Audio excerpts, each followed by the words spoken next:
Good morning, good morning. Thank you for waking up with a happy ass.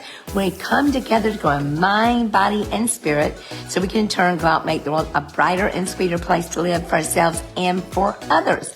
So happy you're here today. And today, oh my gosh, how many times do I do this topic? How many times am I going to need this lesson? Am I the only one? I didn't sleep again last night. I think I slept about 2 hours, maybe like at 30-minute increments. I could not sleep. And what is it about the nighttime that during the day we can just shove back all the things that are worrying us and stressing us out? And then at nighttime they just blossom before our eyes and just have all their full fruits. And I used every tactic. I tried listening to meditation tapes. I did everything. I will not take medication though. That's the one thing I won't do. I won't fall into that trap. So I'm just going to keep on working on it and figure it out. But and I know where it lies, and it's the knowing it and the doing it that are two different things. And I do it, enough to have a full life, but yet how much of my life am I withholding or restricting because I haven't totally let go? I told you I'm dealing with something right now, and it's been difficult. It's been very difficult, and it's like many things. It seems to get much worse, but I just have to let it go. I don't have any control over it at all. And Sheldon sent me a really sweet little video this morning. It was really cute. And obviously he didn't have any money to buy me a gift, but the gift he gave me was really lovely, really lovely. Something about a Morgan Wallen song, a song about believing that our prayers went unanswered, or believing that our prayers were for nothing and that my prayers had been for something. So that was lovely. And also last night I spoke at Idea Camp, and the room was filled, and there's a bunch of people there. And let me tell you how crazy humans are. I don't know about y'all, but let me tell you what I did. Let me tell you what I did last night. So in the room, there are about, at least 65 people, at least, maybe more. Everybody was so sweet. I mean, everybody just was very, very, very listening to what I had to say. But during my talk, there was only two people in the room, one in particular, that just looked like they just weren't into it. They just were not into it. They were like, I could have, they wanted to be anywhere but there. And you know what I did? Instead of focusing on the 67 or whatever that were looking at me and were grateful and thankful and were absorbing what I was saying and were celebrating what I was saying, I looked at those two people. I would look at him and I go, oh, it just kind of pained me inside. And then I look at him and I go, oh, and so I lost my train of thought. I thought maybe I just need to wrap it up. They're not enjoying it. I mean, just silliness. Why do we humans do that? I don't know. And then I'm saying things to myself like, I'm not doing this again. I'm never doing this again. Now, keep in mind, there's 60-something people enjoying it and being benefited from it. And I perceive there's only 2 that don't like it, right? Now, they might have liked it. There was some others that weren't really interested, but those 2 in particular, I thought were not interested. And you know what? They might have been interested. They might have just had a rest in you-know-what face. I don't know. But, so that's just, we humans are crazy. So, what I thought I'd do, and it's, since it's my birthday, I can do what I want to do. So, I want to read you this, or a part of, or maybe all of, this Courage to Change. This is wonderful. And, I love it. March 28th. What happens when I physically hold on tightly to something?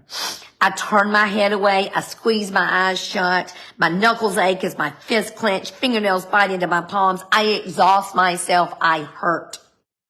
On the other hand, when I trust God to give me what I need, I let go. I face forward. My hands are free for healthy, loving, and enjoyable activities. I want to say that again. My hands are free and open for healthy, loving, and enjoyable activities. I find unexpected reserves of energy. My eyes open to see fresh opportunities, many of which have been there all along.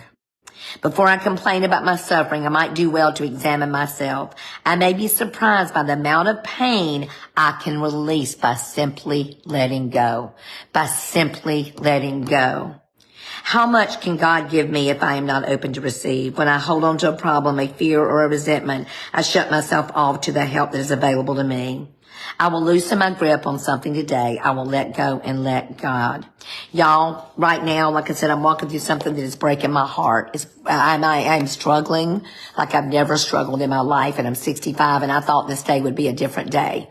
I thought I'd be celebrating things that I'm so joyful for, and I am. But what I want to say that I experienced growing up, and one of my family members said it to me, and I thought, oh, that stings. You know, all through my life, my brothers were always in trouble. They were always getting in trouble. Now, one of my brothers is dead from drugs. The other one is free and doing beautifully. But all my life, my mother was so focused on my brothers because of their disease and their affliction that, you know, the ones that were doing the right thing didn't get much attention. And that's just the way it goes. I mean, you know, God's going to go after the 99 sheep, you know, the one sheep out of the 99. That's who he is. That's how he is. That's how loving he is. So I want to make sure that right now in this season of my life that I'm not focusing on what I don't have, that I'm trusting the God of the universe, love, to manifest itself in my life. My prayer for all of us today is that we let God go and let God, that we live our lives in such a way that people want what we have. We're not combative. We're not trying to fight for what we want. We're clinging tightly for what we want, but we're opening our arms to receive love, to let go and let God. So I'm going to read the affirmation, within my control. So much is beyond my control. Controlling or managing the controllables is my job. Controlling the behavior, attitudes, and actions of others is impossible and beyond my control. My attention and my energy and my effort goes to that which I can control. Myself. If my name is not in that sentence, it is not mine to manage. My words, my actions, my behavior, my attitude, my perspective, faith, and effort and energy. I am responsible for how I respond to events and situations. I am not responsible for the outcome. Finding joy and peace in the meantime is my daily quest, and so it is. It is my prayer for you today, my prayer for myself today, that God's love will refresh me and will revitalize me and give me strength and hope and energy to focus on all that I have, all that are my gifts, and give God the rest, because I cannot control the uncontrollables, and to try to do that is exhausting, it is pointless, and it gives you lots of sleepless nights.